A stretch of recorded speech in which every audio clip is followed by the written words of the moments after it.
ನಿಮಗೆ ಯಾರ್ಯಾರು ನಿಮ್ಗೆ ಏನಾಗಪ್ಪ ನಿಮ್ಮ ಮನಸ್ಸಿಗೆ ಹೋಗುತ್ತೆ, ನಿಮ್ಗೆ ಗೌರವ ಮುಖ್ಯ, ಸಮಾಜ ಗೌರವ ಮುಖ್ಯ ಮತ್ತು ರುದ್ರಗೌಡ ಕೇಳಿದೆ, 4 ಮಂದಿ ಕೇಳಿದೆ.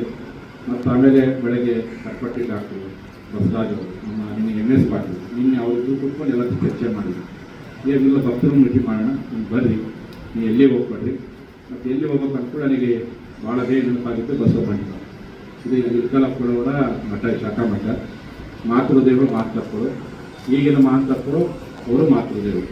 ಹಾಗಾಗಿ ಗುರುಗಳ ಮಟ್ಟ ಸ್ಥಾನ ಕೊಡ್ಬೋದು, ನಾವು ಹುಡ್ಕೋಕ್ಕೆ ಅವಕಾಶ ಕೊಡ್ಬೋದು, ಇಲ್ಲೇ ವಿಶ್ರಾಂತಿ ಮಾಡೋಂಥ ನೇರವಾಗಿರ್ಬಾರ್ದು. ಬರುವಂಥ ಭಕ್ತರಿಗೆಲ್ಲ ಇಲ್ಲಿಗೆ ಬನ್ನಿ ಅಂತೇಳಿ ಹಾಗಾಗಿ ನಾವೆಲ್ಲ ಸೇರಿದ್ದೀವಿ. ಇಷ್ಟು ಹೇಳಿರ್ತಕ್ಕಂಥ ಘಟನೆ, ಅದಕ್ಕೆ ನೀವೆಲ್ಲ ಭಕ್ತರು ಕೂತ್ಕೊಂಡು ಯಾವುದೇ ಟೀಕೆ ಟಿಪ್ಪಣಿ ಏನೂ ಬೇಡ.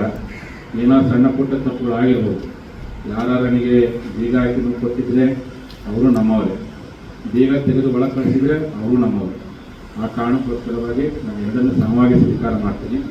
ಆ ಉದ್ದೇಶಕ್ಕೋಸ್ಕರ ಎಲ್ಲ ಹಿರಿಯ ಭಕ್ತರು ಬಂದಿರಿ.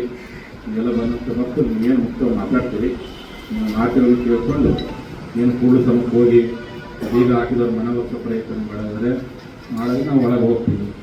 ಇಲ್ಲ ಬೇಡ ಬುದ್ಧಿ, ಇಲ್ಲೇ ಭಕ್ತ ಮನೆಗೆ ಇದೆಯಪ್ಪ ಅಂದರೆ ಅಲ್ಲೇ ಕೂಡಿಸಿ ಯಾವುದೋ ಭಕ್ತ ಮನೆಗೆ ಇರ್ತೀನಿ. ನೀವೆಲ್ಲ ಕೂತ್ಕೊಂಡು ಏನು ತೀರ್ಮಾನ ಮಾಡ್ತೀವಿ ಆ ತೀರ್ಮಾನಕ್ಕೆ ನಾನು ಬಂದಿದ್ದೀನಿ. ನಾನು ಇನ್ನೂ ರಾಜ್ಯ ಮಟ್ಟದ ಸಭೆ ಕರೆದಿಲ್ಲ. ಅದಕ್ಕೆ ಈ ಸಭೆ ಒಳಗೆ ಎಲ್ಲ ರಾಜ್ಯ ಮಟ್ಟದ ಸಭೆ ಕರೆದು ತೀರ್ಮಾನ ಮಾಡಿದ್ರೆ ಒಂದು ರಾಜ್ಯ ಮಟ್ಟದ ಸಭೆ ಕರಿತೀನಿ. ಸಭೆ ಕರೆದು ಎಲ್ಲ ಭಕ್ತರು ಚರ್ಚೆ ಮಾಡ್ಕೊಂಡು ಒಂದು ತೀರ್ಮಾನ ಮಾಡೋ ಪ್ರಯತ್ನ ಮಾಡ್ತೀನಿ. ಇಲ್ಲೇ ಎಲ್ಲ ಕೂತ್ಕೊಂಡು ಸುಖಾಂತವಾಗಿ ಮುಗಿಸೋಣಪ್ಪ ಅಂತಂದರೆ ಅದಕ್ಕೂ ನಾನು ಸುಖಾಂತಗೊಳಿಸೋಕ್ಕೆ ನಾನು ಸಿದ್ಧಿದ್ದೀನಿ. ಅದಕ್ಕೆ ನೀವೆಲ್ಲ ಭಕ್ತಾದಿಗಳು ಏನಿದು ಚಿಕ್ಕ ಸಮಸ್ಯೆ ಆಗಬಾರ್ದಾಗಿತ್ತು. ನನಗೆ ಮನಸ್ಸಿಗೆ ಭಾಳ ನೋವಾಗೈತಿ. ಯಾಕಂದರೆ ಅವರು ಚೆನ್ನಮ್ಮ ತುಂಡವರು, ಸ್ವಾಭಿಮಾನಕ್ಕೆ ಹೆಸರಾದಂಥವ್ರು. ಸ್ವಾಭಿಮಾನಕ್ಕೆ ಹೆಸರಂತ ನನಗೆ ನೋವಾಗಿ